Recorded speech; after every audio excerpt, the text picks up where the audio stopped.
말이 됩니까? 아브라함이 기가 막히죠. 그 사실을 어떻게 믿어요? 근데 그 바랄 수 없는 중에 하나님을 바란단 말이에요. 주님 그 말씀이 내게 이루어지기를 내가 원합니다. 아멘 그랬단 말이에요. 하나님이 기뻐하셨어요. 내 동서남북 사방들을 바라보라. 내가 보는 땅, 내가 발로 밟는 땅을 내게 주리라. 너와 내 자손에게 주리라. 주여! 내가 그것을 얻을 줄 무엇으로 알겠나이까? 주님 그 증거가 뭡니까? 나에게도 뭔가 확실한 하나를 좀 주십시오. 하나님이 정말 이걸 이루어 주신다는 것을 나에게 증거를 좀 하나만 주십시오. 계약서 하나만 써주십시오 이거예요. 그때 하나님이 그 말도 응해 주십니다. 그게 뭐예요? 짐승을 고기 사이를 반을 갈라놓고 하나님이 타는 횃불로 그 가운데 지나가시죠. 내가 이 약속을 너에게 지켜주지 않으면 이 쪼개진 고기처럼 내 하나님, 나 여호와 하나님이 죽어버리겠다 있습니다. 그 계약을 성사시켜진 이후에 아브라함이 마음에 믿음을 가져요.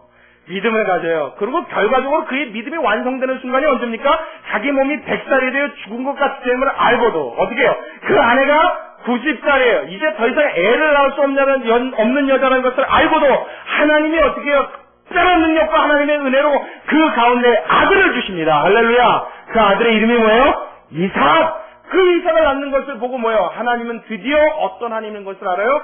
죽은 자 가운데서도 하나님은 생명을 끄집어낸다는 것을 그가 알기 시작하는 겁니다. 할렐루야. 할렐루야. 왜요? 내 몸이 어떻게 된 것 같아요? 죽은 것 같은 것을 알아요. 내 아내도 이미 죽은 자와 별다름 없어요. 그냥 밥 먹고 살아가고 할 뿐이지 실질적으로 아이를 생산할 수 있는 모든 능력은 어떻게 됐어요? 멈춰버렸어요. 없어요. 죽은 자와 전혀 다르지 않아요. 그 부분에 있을 만큼은. 그럼에도 불구하고 그런 사람들 몸에서 하나님이 어떻게 해요? 생명을 끄집어낸다는 것은 없는 것을 부르시고 할렐루야. 죽은 것을 살리시는 하나님이라는 것을 그가 믿기 시작한 겁니다. 할렐루야. 그러고 났더니 하나님이 그에게 무슨 시험을 줘요? 내 독자 이삭을 모리아산에 가서 바쳐라 그러죠. 그랬더니 아브라함이 어떻게 해요? 군소리 안 합니다. 두 말을 안 해요, 여러분. 거기에 대해서 토를 달지 않아요. 왜 그래요? 하나님은 어떤 하나님입니까? 죽여도 살릴 수 있는 분이니까. 하나님에 대한 신뢰가 여기까지 한 겁니다. 우리 하나님은 없는 것도 있는 것처럼 부르실 수 있는 하나님. 그러니까 그 하나님이 어떤 하나님인 걸 한 거예요? 전능하신 하나님을 한 거예요. 할렐루야. 할렐루야. 생명의 주인 되신 하나님을 알아버린 겁니다. 그러니 아들 죽이는 것에 주저할 일이 없죠. 누가 죽이라고 그런 거예요? 하나님이 죽이라고 그랬으니. 그런 이 죽인 아들 누가 책임져 주실 테니까? 하나님이 책임져 주실 테니까. 담대하게 데리고 간 거예요. 모리아산은 주저하지 않고 갑니다. 모리아산 꼭대기로 올라가는데 아들이 물어봐요. 아버지, 그래 내가 여기 있다. 그래 왜 그러냐? 이 아들이 물어봐요. 아버지 번제할 나무와 제단은 있는데 단과 나무는 있는데 번제할 어린 양이 어디 있습니까? 그랬더니 여호와께서 친히 준비하시리라. 속으로 니놈이라 이놈아. 그러고 아들 끌고 간다. 여호와께서 준비하시리라 하면서 얼마나 난감했을까요? 참 임기응변 좋죠. 저 같으면 글쎄 가만있어 봐서 한번 가 일단 뭐 이렇게 얼버무릴 텐데 여호와께서 친히 자신을 위하여 준비하시리라. 멋지잖아요. 그리고 데리고 올라가서 찔리는데 하나님이 말하신단 말이에요. 그리고 어떻게 해요? 마침 수풀에 걸려있던 그 아브라함의 입에서 나온 말 그대로 하나님이 준비해 놓으신 수양을 그에게 제사를 드리게끔 하나님은 역사하십니다. 할렐루야. 할렐루야. 이분이 우리가 믿는 하나님인 줄로 믿으시기 바랍니다. 이분이 하나님인 줄로 믿으시기 바랍니다. 이 하나님을 알았어요. 그 안 만큼 하나님을 믿었어요. 믿은 만큼 그의 행함이 어떻게 해요? 나와버렸어요. 이게 뭡니까? 거룩이란 말이에요. 이게 뭐요? 성화되어져 가는 거예요. 자기의 생명 부자기 위해서 거짓말할 수밖에 없었던 자가 어떻게 됐어요? 하나님 앞에 독자, 백세 얻은 그 아들도 아끼지 않고 내놓을 수 있는 믿음의 사람으로 바꿔지는 것, 달라지는 것, 변화되는 것, 이것이 하나님 앞에 거룩해 됨인 줄로 믿으시기 바랍니다. 뭐 배려표 빨간 거 칠하면 거룩치 않나요? 그런 거 이제 하지 말란 말이에요. 예? 뭐 찢어진 청바지 좀 입으면 어때? 입을 수 있을 때 입어요. 저 우리 막 청소년들이 말해요. 또 이런 얘기하면 우리 어른분들 또 난리 납니다. 근데 저는 해야겠어요. 머리 좀 이렇게 4개 머리 하고 싶으면 하게 좀 냅둬요, 좀 걔네들. 이거 이렇게 좀 뻗치게 하고 싶으면 하라고요. 빨주노 첩하라고 물 드릴 수 있을 때 드려요. 저는 적극 권장합니다. 해볼 수 있을 때 해보지 못하면 늦바람 납니다. 해볼 수 있을 때 해봐야 돼요. 바지도 좀 찢어봐요, 이렇게 좀. 저는 바지 못 찢어 입은 게 제일 한스러워요. 왜냐면 몸매가 안 됐기 때문에. 찢어서 입어도 도저히 이쁘지가 않았어요. 그래서 해보고 싶은 걸 해볼 때 못 해봤단 말이에요. 그냥 해보라 그래요. 그건 경건하고 상관이 없단 말이에요. 제가 예전에 섬기던 교회 목사님 아들이 중국에서 미술을 공부하는 친구입니다. 교회에서 어느 날 사역을 하는데 그 친구가 방학 중에 한국을 나왔다 해서 교회를 왔어요. 그래서 이렇게 청년 중에 누가 목사님 아들이야? 그러고 보니까 딱 눈에 띄는 한 친구가 있어요. 왜냐면 머리에 별이 있더라고요, 머리에. 그게 무슨 말이냐면 이 별을 이렇게 달고 온 게 아니라 머리카락을 이 등 가운데쯤까지 길렀어요. 그거를 이렇게 전체를 다 길렀어요. 앞뒷머리를. 그러니까 남자애가 이렇게 다 긴데 그거를 다 이렇게 뾰족뾰족하게 성게처럼 이렇게 너 그거 머리 어떻게 하니? 그랬더니 무스 한 통하고 스프레이 2통 들어가요 그러더라고요. 그 머리 한 번 만드는데. 그러니까 이 친구가 버스를 못 타요. 교회 올 때 버스를 못 타고 택시를 타거나 아니면 누가 올 때 같이 이렇게 픽업을 해줘서 와야 돼요.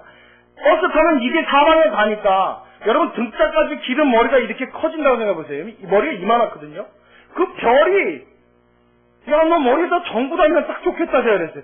얼마나 기가 막히지? 그리고 교회 와서 예배 드렸다고 앉아있는데 그 친구 옆에 아무도 못 앉아요. 이게 너무 넓어갖고 반경이.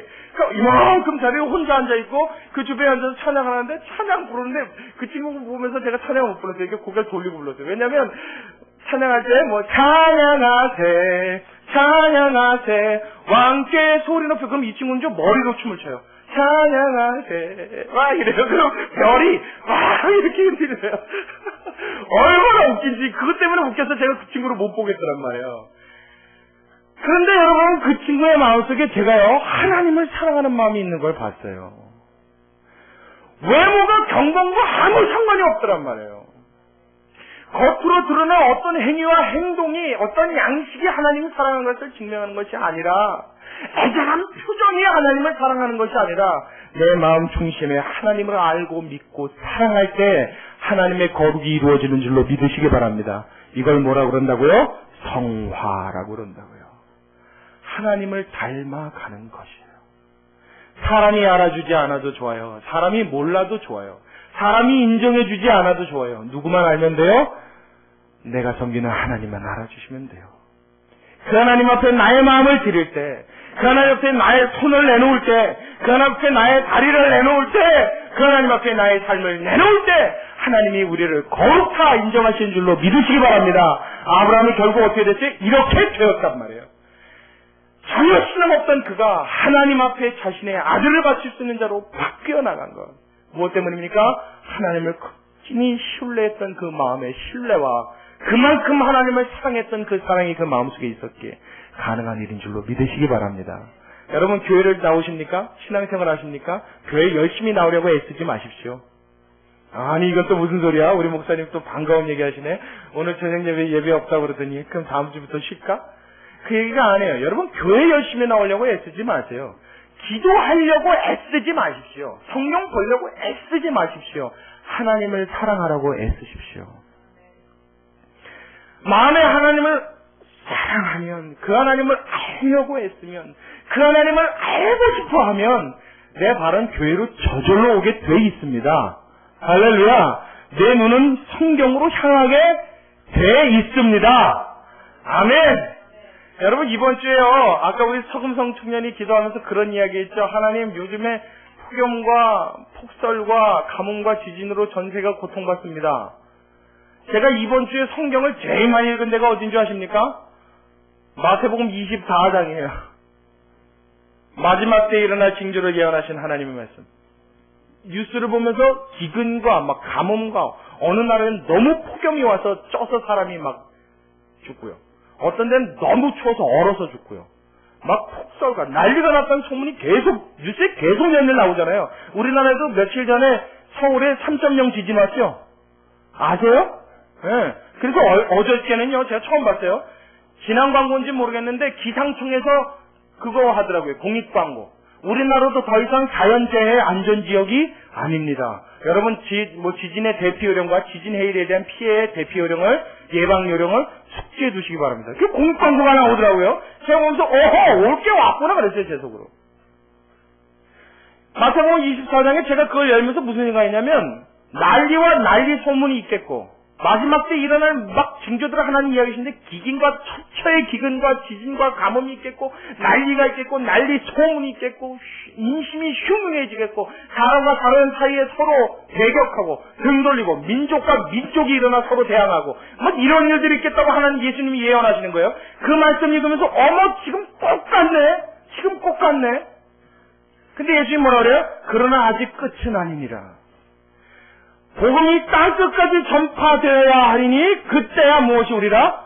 끝이 오리라. 아직 조금 더 시간이 있어요. 아직 조금 더. 뭐 할 시간이요? 예수님의 복음을 전할 시간이요. 할렐루야! 할렐루야! 아멘! 할렐루야! 그렇죠? 여러분 예수님이 이렇게 내 현실감 있게 받아들일 때 나의 삶에 거룩이 일어나는 줄로 믿으시기 바랍니다. 그러니까 뉴스에 그런 소식을 딱 접하니까 어떻게 해요? 자연스럽게 눈이 성경으로 가더라고요. 그냥 저절로 보게 되더라고요. 애써서 노력해서 열심으로 물론 경건의 훈련을 하는 것은 좋습니다만은 여러분 그것이 우리 신앙의 정말 본질이 아닙니다. 신앙의 정수는 내가 하나님을 아는 만큼 그 하나님을 신뢰하고 하나님을 신뢰함으로 내 마음속에 그 하나님을 사랑하고 사랑함으로 그 하나님이 말씀하신 뜻대로 이행하면서 살아갈 때 저와 여러분의 삶 속에 진정한 거룩이 성화가 이루어지는 줄로 믿으시기 바랍니다. 믿으시기 바랍니다. 그래서 하나님 앞에 섰을 때 사람들은 몰라줘도 돼요. 교회에서는 두각을 안 드러냈어요. 누구한테도 인기 없었어요. 별로 유명하지 않았어요. 그러나 하늘나라에서 하나님 앞에 유명한 성도 여러분 되시길 주님의 이름으로 축원합니다. 주님의 이름으로 축원합니다. 기도하시겠습니다. 고마우신 아버지 하나님, 주님의 은혜와 사랑을 감사드립니다. 하나님, 우리 삶 속에 알고 있었던, 여지껏 생각했던 신앙인이라면 가져야 할 삶의 태도, 삶의 모습, 신앙의 형태, 신앙의 여러 가지 규례들, 하나님 여지껏 알고 있었던 그 모든 것들이 사실 경건이요 거룩인 줄 알았는데 하나님 거룩은 내 마음속에 하나님을 사랑하여 그 하나님을 얼마만큼 닮아가느냐에 하나님 문제가 있는 줄로 이제 깨달았습니다. 주님 더욱 알기 원합니다. 우리 하나님 더욱 알기 원합니다. 그 하나님이 나에게 어떤 하나님인지 주님 깨달음을 주시옵시고 주님 보여주시옵시고 알려주셔서 내 마음이 하나님을 더욱 닮아가게 하시고 주님을 더욱 사랑하게 하여 주시옵소서. 주님만 고집스럽게 우기며 나아가는 우리의 신앙이 되게 하여 주옵시고 교회 뜰만 밟는 신앙 되지 않도록 정말 인격적으로 하나님을 내가 모셔드리고 사람과의 관계 상관이 아니라 내가 나중에 하나님 앞에 무슨 할 말이 있을 것이냐, 내가 하나님의 얼굴을 볼 때 그 하나님 앞에 무슨 말을 할 것이냐, 내 삶의 중심을 이룰 수 있도록 지금 축복하여 주시옵소서. 아브라함의 신앙이 자라났던 것처럼 하나님이 우리의 신앙을 키워주시옵시고 하나님 그가 복의 근원이 되고 믿음의 조상이 되었던 것처럼 우리도 하나님 말씀의 복의 근원의 역할을 감당케 하여 주시옵소서. 가는 곳마다 예수를 증거하게 하시고 살아계신 하나님을 알려서 하나님의 복이 그곳에도 임할 수 있도록 우리 모두를 하나님의 도구 삼아 주시옵소서. 주님께 감사드리며 살아계신 예수님의 이름으로 기도드리옵나이다. 아멘. 할렐루야. 여러분 이렇게 살아가면 천국에 대한 소망이